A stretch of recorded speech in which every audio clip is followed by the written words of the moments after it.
আসসালামু আলাইকুম রাহমাতুল্লাহ। আশা করি তোমরা সবাই ভালো আছো। লাভি পাঞ্জাবি টিসের নতুন একটি ক্লাসে তোমাদের স্বাগতম। পঞ্চম শ্রেণীর বন্ধুরা, আজকে আমি তোমাদের ইসলাম শিক্ষা বইয়ের অর্ধবার্ষিক পরীক্ষার একটি নমুনা প্রশ্ন নিয়ে আলোচনা করব। চলো নমুনা প্রশ্নটি দেখা যাক। প্রথমে আছে সঠিক উত্তরটি উত্তর পথে লেখো। যে কোনো 10টি।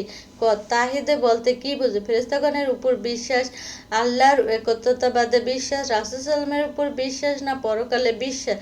খ, মহান আল্লাহর গুণ বলতে কাকে অংশীদার করাকে কি বলা হয়? কুফর, শিরক, শিরক, মুনাফিক।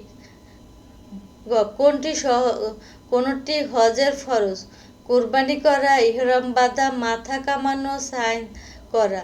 গ, সালাদকে কখন তাহাজ্জুদ পড়তে হয়?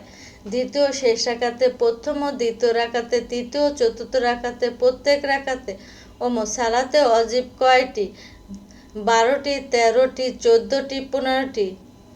চ, কোন কাজ করলে রোজা ভেঙে যায়? রক্তদান করলে, অনিচ্ছাকৃতভাবে পানাহার করলে, ইচ্ছাকৃতভাবে পানাহার করলে, মেসেক করলে। হযরত ঈসা কোন গ্রন্থ লাভ করেছিলেন? তাওরাত, জাবুর, ইনজিল, ফুরকান। মহানবী সাল্লাল্লাহু আলাইহি ওয়াসাল্লামের কোন সাহাবীকে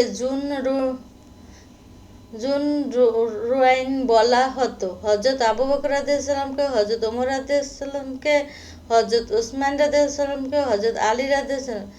জ্ঞান বিতরণ করে নিচের কোনটি করা যায়? আত্মত্যাগ, পরোপকার, পরম সঞ্চিতা, দেশপ্রেম। দেশপ্রেমী নিজের স্বার্থের চেয়ে কোনটি বড় করে দেখে? নিজের পরিবারকে, ধনাত্ম ব্যক্তিকে, দেশের স্বার্থকে, না নিজের সম্পদকে?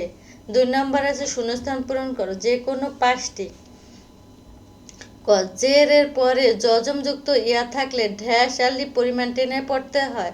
খ, মক্কা বিজয়ের পর মহানবী সাল্লাম সবাইকে ঢ্যাশ করে দিলেন। গ, হযরত ঢ্যাশ আসালাম ছিলেন আল্লাহর প্রেরিত প্রথম নবী ও প্রথম মানব।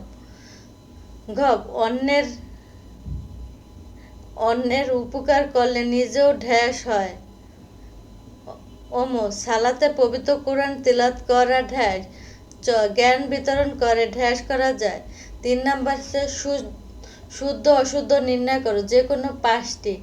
ক, জাকাত আদায় করে শ্রেণী বৈষম্য দূর করা যায়। খ, ইমামে মুসাফল হলো ইমানের বিষয়গুলো সংক্ষিপ্ত বিবরণ। গ, হযরত আয়েশা রাদিয়াল্লাহু উত্তম আদেশের প্রতীক ছিলেন। গ, হযরত মুসা সাল্লাল্লাহু ফেরাউনের নির্যাতনে নিপীড়নে এড়িয়ে যান। উদার ব্যক্তি নিজের স্বার্থ বড় করে দেখেন। চ, পরম সঞ্চিতা সামাজিক শান্তি ও সম্প্রীতি বজায় রাখতে সাহায্য করে। এরপরে আছে 4 নম্বর আছে বাম পাশের বাক্যাংশের সাথে ডান পাশের বাক্যাংশ মিল করো। বাম পাশে, তোমাদের মধ্যে সেই সর্বোত্তম। খ, মহান আল্লাহ সহনশীলতা পছন্দ করে। ঘ, দেশপ্রেমের জন্য সবকিছু উপর। খ, হযরত আয়েশা রাদিয়াল্লাহু যুদ্ধের ময়দানে। করজে হাসানের মাধ্যমে আমরা হেরাও গুহায় ধ্যানমগ্ন থাকতেন। দেশের স্বার্থ ও প্রয়োজনকে প্রাধান্য দেওয়া উচিত। যে নিজের কোরআন শেখে এবং অপরকে তা শেখান। 4 নম্বর, তাই আমরা সহনশীল হব। 5 নম্বর, আহতদের সেবা করতে। 6 নম্বরে অভাবী মানুষের উপকার করতে পারি। 5 নম্বরে সংক্ষিপ্ত উত্তর দাও। যে কোনো 5টি। ক, শিরক কাকে বলে? শিরকের কুফল কি? খ, সালাতে 2টি আরকান ও 2টি আহকামের নাম লেখো। গ, সাওম বা রোজার মৌলিক উদ্দেশ্য কি? খ, হযরত আলী রাদিয়াল্লাহু বীরত্ব ও জ্ঞান চর্চার 2টি উদাহরণ দাও। পারস্পরিক শ্রদ্ধাবোধ বলতে কি বুঝো? চ, পরসংযতা অর্জনে আমাদের করণীয় কি? ছ, হযরত ওসমান রাদিয়াল্লাহু দানশীলতার একটি সংক্ষিপ্ত বিবরণ দাও। এরপরে আছে বর্ণনামূলক প্রশ্ন। ক, তাওহীদ ও শিরকের মধ্যে পার্থক্য আলোচনা করো। সমাজে শিরকের কুফল দূর করতে তোমার করণীয় কি হতে পারে? খ, জাকাত ও কুরবানির সামাজিক ও ধর্মীয় গুরুত্ব বিস্তারিতভাবে বর্ণনা করো। ক, সূরা আল কুরাইশের অর্থসহ মূল শিক্ষা নিজের ভাষায় একটি অনুচ্ছেদ আকারে লেখো। ঘ হজরত আদম আলাইহিসসালাম ও হজরত ঈসা আলাইহিসসালামের জীবন চরিত্র থেকে আমরা কি কি গুরুত্বপূর্ণ শিক্ষা লাভ করতে পারি তা বুঝিয়ে লেখো। ও হজরত আয়সা রাদিয়াল্লাহু জ্ঞান চর্চা ও মানব সেবায় দৃষ্টান্ত আলোচনা করে কিভাবে তা তোমার নিজের জীবনে প্রয়োগ করবে তা লেখো।